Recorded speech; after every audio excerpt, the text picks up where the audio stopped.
Well, welcome. It's been a long time to get here. This is Sex on the Rox Podcast, and this is Tiffany, and I have my co-host Q. Hello. We can go like that. Yeah, this is Q. Better known as Quintin, but the world also calls me Q, so that's totally fine as well. The way he spells his name is ridiculous. Because it's spelled the right way? No, it's spelled the most ridiculous way I've ever seen in my life. It's spelled. So I call him Q, but he prefers Quintin. It's actually Tin, not Ton. Or E. No who spells Quintin with the E? You'd be surprised. I mean, it sounds like you're Quenton. That's crazy.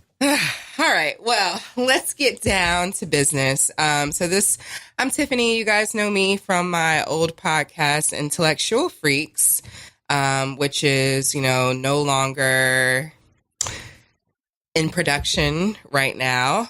I just want to clear up the air about a few things before I go any further, because this is a new podcast. It's going to be similar to Intellectual Freaks, but I wanted to reach a more mature, older kind of audience. So we have a lot of things in store for you. But I know it's going to be a lot of y'all motherfuckers, emailing me and shit, all up in my DMs and shit, asking about my old podcast and my old co-hosts. Let me just go ahead and say that I wish T nothing but the best. We're not on the best of terms right now, and hopefully that'll change in the future.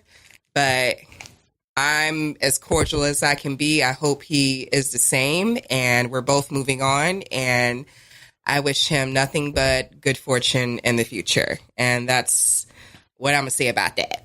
Need a napkin? A napkin? Need a tissue? Oh, for tears? Yeah. Kiss my ass. But yeah, I'm going to just jump in and say, hey, I mean, I am not just a replacement for your mans. I approached Tiff on some humble shit when we used to work together. We'll talk about how we met each other later on, but I'm pretty much here for the exact opposite of Tiffany. She said she wants that older, mature. I'm here for the bullshit. I'm here to level that out. Because you see how high I said Diddy, Tiffany. I have to bring it down. Listen, if there's anybody who's talking shit or whatever on here, I guarantee it's going to be me. A lot of y'all already know me. Y'all know how I talk. Y'all know how I get down. So I don't know. We'll see, because this is all a learning process. Me and Q, we've known each other not very long. About 3 months? About 3 months. Okay. So, girls, you know how niggas be. They be cool in the beginning, and then later on, they just be like fucking devils. So, I mean, this is different. This is business. So we'll see. But you guys know that I have my day job, where I just sit and stare at a computer all day and mix stuff. And then I have my side hustle, which, I'm a bartender. So that's actually where me and Q met. I was bartending somewhere, and he used to bartend there, and then he moved on to bigger and better things. Oh, yeah. He decided to grace us with his presence.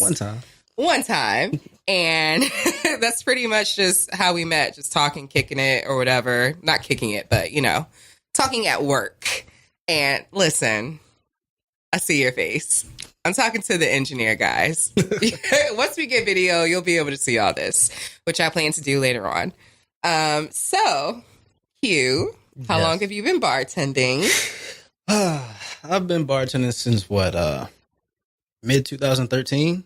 Okay. I actually went to school for bartending. I know that's a lot of people frown upon or laugh at that because I went to school for it. A lot of people just learn on the fly or learn at the cuff.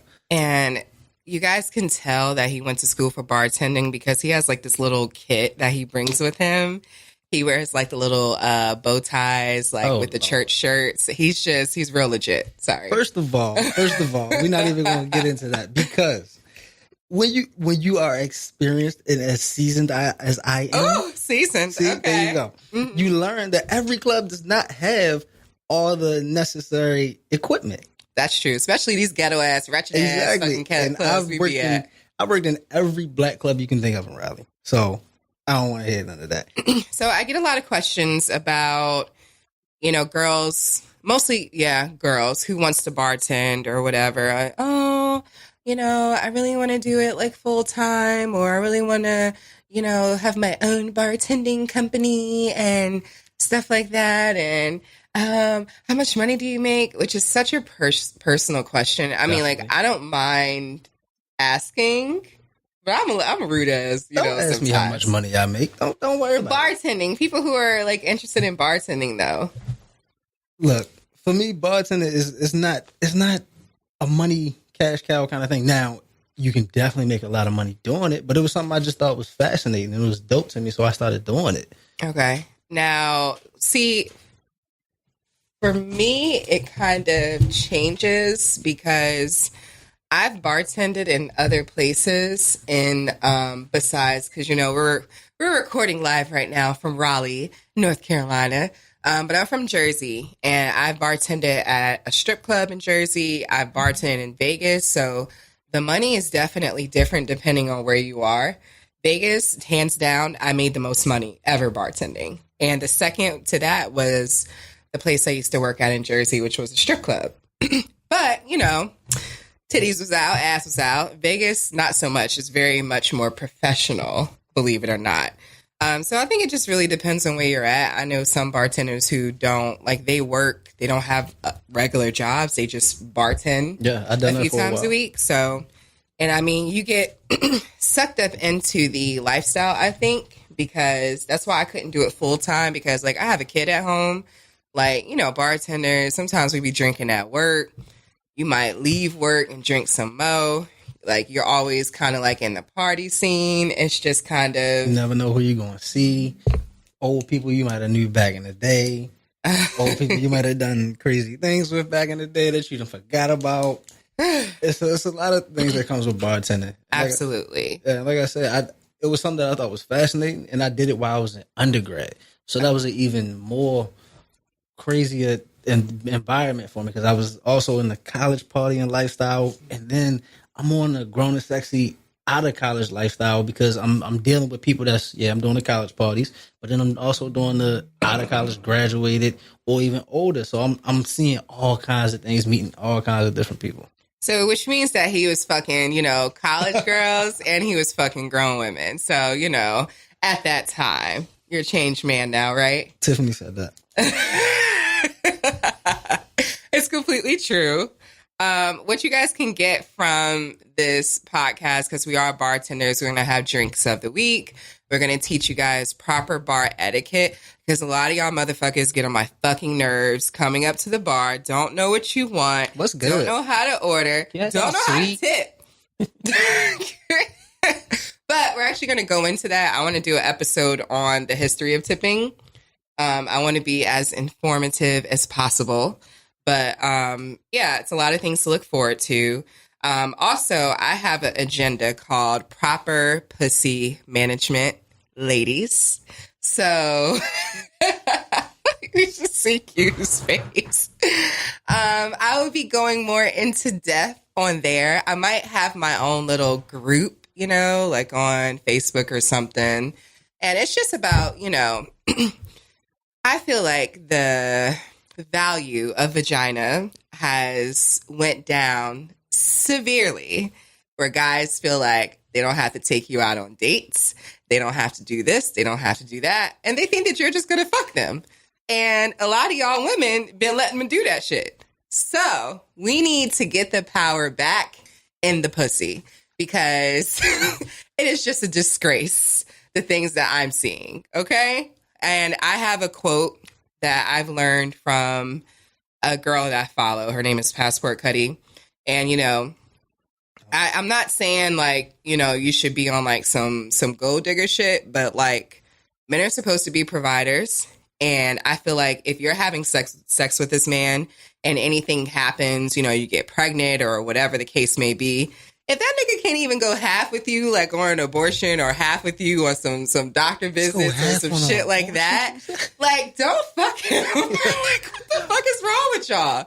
And then I can't. So I'm just as a woman, I don't consider myself a feminist, but I do consider myself, an ally, because And we'll go into the whole feminist thing because I don't really want to be equal. I don't want to do manual labor. So that's why I don't believe in being a feminist. So I know I'm probably gonna get some flack for that shit, but I don't care. I don't want to like fucking take out the garbage. I don't want to work like driving trucks and shit. Like that's just me. Some women want to, but I do not, which is why I don't consider myself a feminist. But I also believe, you know, in the divine feminism culture. And I also believe that, you know, women need to start taking their women need to start taking their power back and men need to start being men. Okay, but we're not going to go into that this episode. I'm just sitting back. I'm ready to go. You ready to go? We're going to go. We're going to go into that. So this episode is like a pilot.